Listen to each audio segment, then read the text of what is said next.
pretty nice little brim. Boy, it's hot and muggy today. It rained until probably 10:30 this morning. It's right about 11 o'clock on Tuesday, I think it's the 19th. It's the day after Memorial Day. I'm taking a week's vacation and I'm going to fly fish as much as I can. Kind of wave that rod back and forth and kind of wave my troubles back and forth away. Something about it does kind of free me up.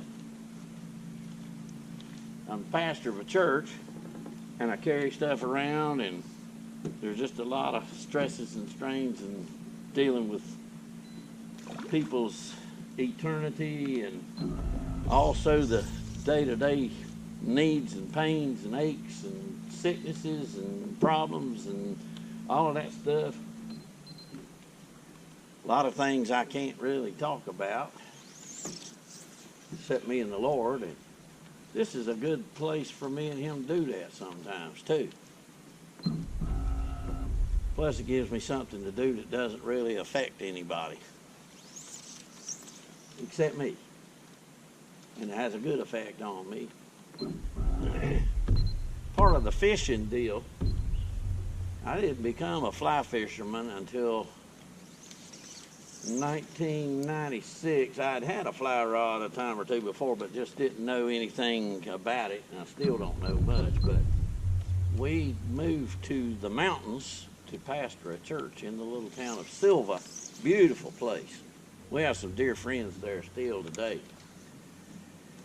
And there was a trout stream right across the parking lot from the church, and the parsonage was right beside the church. I mean, like 32 feet from the church to the end of the parsonage. Kind of hard to go home from work. But I got into trying to catch trout and got into trying to learn how to use a fly rod to do it. And I'd catch just enough to keep me trying. Well, now I catch enough to keep me trying. But when we moved from there, I just kept using the fly rod. So I've been almost exclusively a fly fisherman. Here's a pretty good fish ever since. And I find that there's not many people doing that in the flat country on these ponds and lakes, but the same flies and others that I've come up with and found out about, that's not a real big one, but it's colorful. Brim and bass and crappie and even catfish will tear up the same little flies that trout love so good.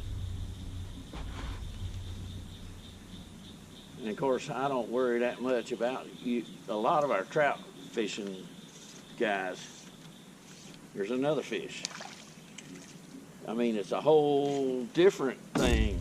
In addition to catching fish with a fly rod, that people get into the, the etymology of all the insect forms and all that stuff. I'm not that much into that. I just want to catch fish.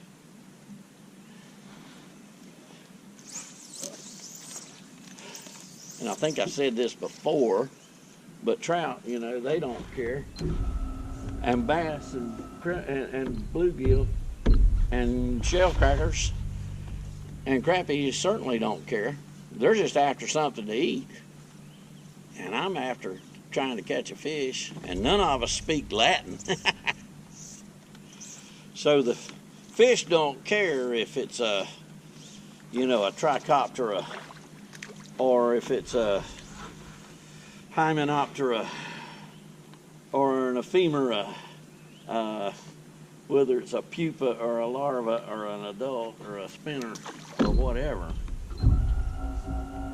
They don't even care if it's an aurora borealis or a Nicholas Copernicus. None of those are insects. Copernicus, by the way, had something to do with us recognizing that the Earth was not the center of the universe. There's another one. I believe there's some spawning beds right here. the brim, the bluegill, and the shell cracker for that matter, they love a cove, sheltered cove.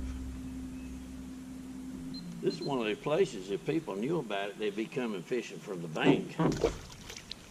And they may do it, but there's not the trash here that there is around the corner. You can sort of tell the places that are hard fished. It's a shame, but us human beings, I'll tell you, the last person to be put out of business when the world comes to the end is going to be the trash man. Him and the Undertaker will both be out of a job. Here's another good fish. I'll tell you what, I enjoy getting to catch several there in a row. I'm using a little fly that's got 2 glass beads for the body. They're blue with some hackle wrapped in between them and behind them and in front of them. And the tail is, I believe on this one, it is hot pink rabbit fur with a little flash woven in. I just gave you my recipe. It's tied on a number 10 scud hook. Here's another good fish. This is what I'm talking about. Man, I don't have a trouble in the world right now. Wait till I wrap the fly line around my neck and then ask me again. You see I've got this wide brimmed hat on. That's because I really don't want to pierce deer at my age. And these glasses, these big old sunglasses that lower my intelligence to by about half. I don't want to get stuck in the eye either. And these little flies, they come right past my head. About like a fastball from somebody like Sandy Koufax or Don Drysdale or Whitey Ford or somebody. Or Satchel Paige. I don't know if he was a pitcher or not. I'm not a big baseball guy. I love to watch it, but I don't keep up with it.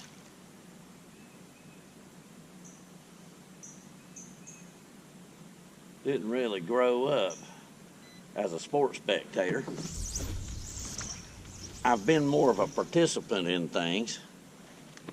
And when I was a boy, I really wasn't big enough to play football. Wasn't tall enough to play basketball. I was probably fast enough. I loved to play basketball, but I didn't ever play in organized, sports.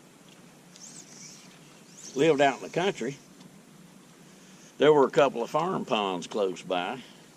When I was 12, 13, somewhere along in there, about 1967, I got kind of interested in fishing. My daddy worked all the time. He was the workingest man I guess I ever knew. Now, this is interesting.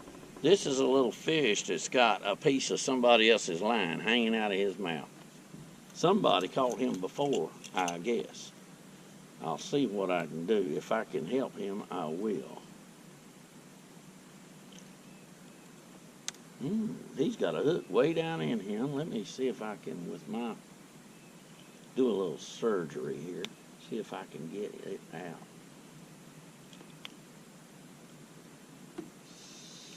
Somebody probably got it hung up with him on there.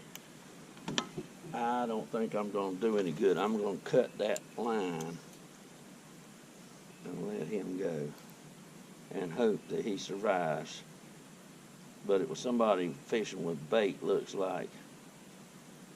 And he's got a hook way down in there. Probably may have been in there a while, too.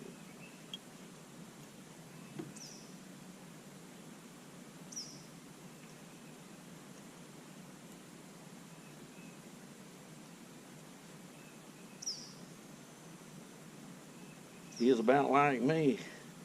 He's going to eat regardless. See if I can get this cut.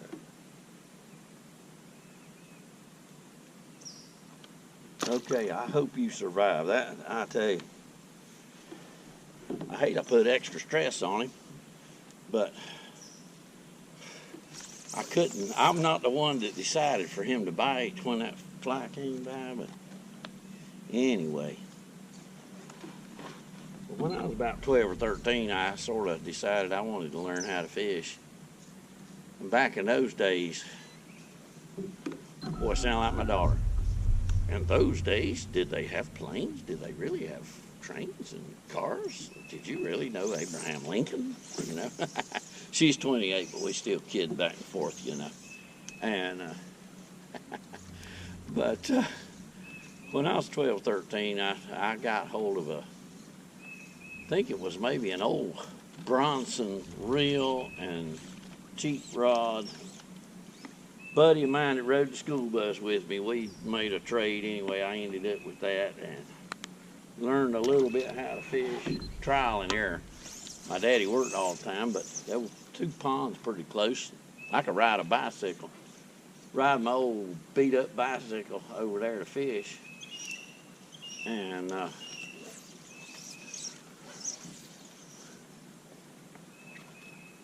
caught enough fish to keep me learning and keep me trying. And wasn't much else to do in the summertime except work in tobacco, which I did a lot. And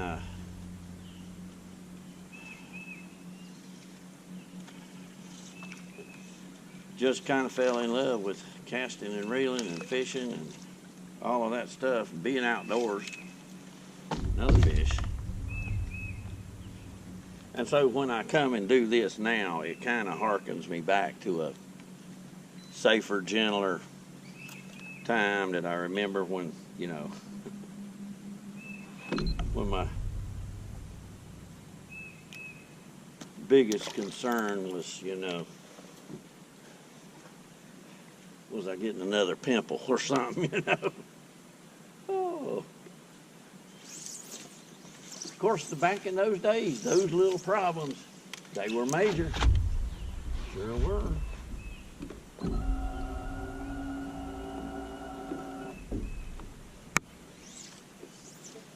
Getting ready to rain. I think I'm gonna quit recording here in a minute because I don't want my camera and all with everything wet. It might be waterproof, but then again, it might not be. GoPro, stop recording.